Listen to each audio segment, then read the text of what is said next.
E aí galera, você já ouviu falar do filme Meia-Noite em Paris? Esse filme é cobrado para os alunos que vão fazer a prova da UPE, o SSA 2. Galera, a prova da UPE, ela engloba não somente obras como leitura obrigatória, mas também a indicação de filmes. E um deles é Meia-Noite em Paris, que vamos comentar agora, então chega mais! Muito bem, pessoal. O filme Meia-Noite em Paris é uma obra de 2011, não é um filme velho não, viu? É bem agradável, bem legal, você devia estar assistindo esse filme e não somente vendo esse vídeo aqui, tá certo? Ele é uma produção de Woody Allen e a gente sempre pensa no Woody Allen como um autor de obras de arte, não é isso? De filme, cinema de arte, mas não. Esse filme é como se fosse uma comédia romântica, só que com uma pegada artística, então não tem aqueles clichês de comédia romântica. O filme é perfeito. Na verdade, pessoal, ele cansa um pouco no início porque o autor tenta reproduzir a cidade de Paris. Então é meio que vendendo turisticamente Paris. O começo tem uns 2 minutos somente de imagens parisienses que são belíssimas. Então você que tem vontade de ir a Paris vai ficar logo fantasiado aí logo no começo. A história é simples e extremamente interessante e original. Gil, que escreve Gil, certo? Gil é um autor de roteiros hollywoodianos que decide se transformar num romancista, mas ele ainda tem muitas dúvidas com relação à qualidade de sua obra e que não estava completamente acabada. Ele foi com a sua noiva, o nome dela é Inês, certo? Para Paris, para passear em Paris, estava a passeio, porque eles são americanos, com os seus sogros, tá certo? Ele sempre teve um fascínio muito grande pela cidade de Paris, só que ele era um cara que pensava muito no passado, é aquela síndrome dos anos dourados, e ele sonhava em viver em Paris da década de 20 do século 20, naquele período entre guerras, em que Paris era um celeiro cultural, em que Paris era o centro cultural do mundo, em que inúmeros artistas viviam ali, em Paris. E aí então, pessoal, eles estão ali passeando por Paris, até que Inês encontra amigos seus da faculdade, inclusive um cara chamado Paul, que é muito pedante, boçal, professor universitário, que parece saber de tudo, certo? E isso faz com que cause um certo estresse entre Inês e Gil, porque Gil quer passear em Paris, quer conhecer as coisas mais comuns do cotidiano e Paul quer fazer aquelas visitas que são, na verdade, regadas a vinho, com muitas obras de arte e sempre se impondo como sabedor de tudo, tá ligado?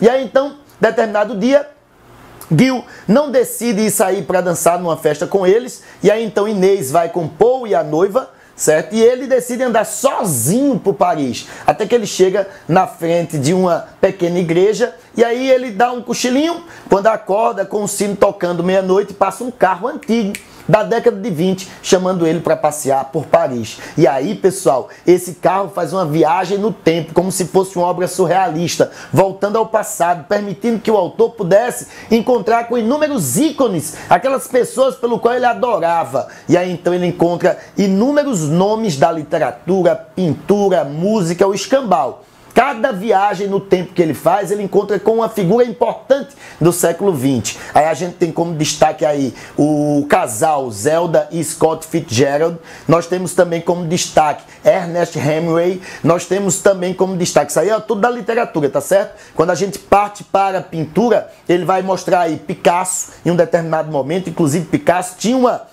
amante chamada Adriana, que ele fica apaixonado, Gil, já eu falo sobre isso a vocês. Vai aparecer Salvador Dalí, Luiz Buñuel, mais quem que eu posso lembrar para vocês? Sim, tem o grande toureiro, pessoal, espanhol do século XX, o homem que mudou a história das touradas, que é o Belmonte, na verdade é Juan Belmonte, que eles chamam de toureiro ou simplesmente Belmonte, e eles participam das festas do século XX, da década de 20, no entre guerras, época das vanguardas europeias principalmente, tá certo?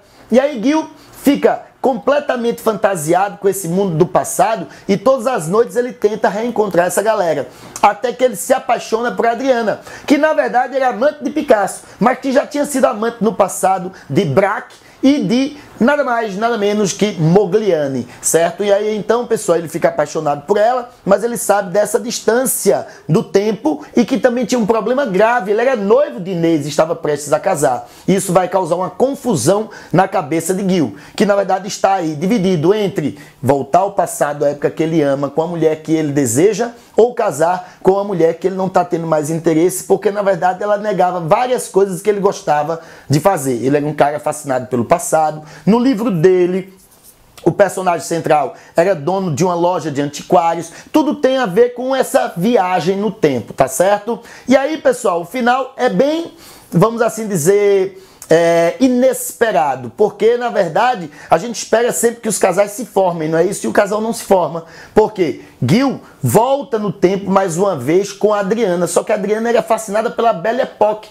que é anterior à Primeira Guerra Mundial, e aquilo faz com que eles não possam ficar juntos, porque era uma época em que ela gostava de viver. E aí então ele decide não casar mais com Inês, sair desse mundo da fantasia do passado e finalmente viver em Paris, que era a cidade que ele tanto amava. Desde o início, ele fala que queria viver em Paris. E a noiva dele insistia que eles tinham que morar na praia, em Malibu. E ele queria mudar desse panorama para buscar um panorama mais cultural, mais artístico da Paris, da década de 20, do século 20, época do panorama cultural muito acirrado.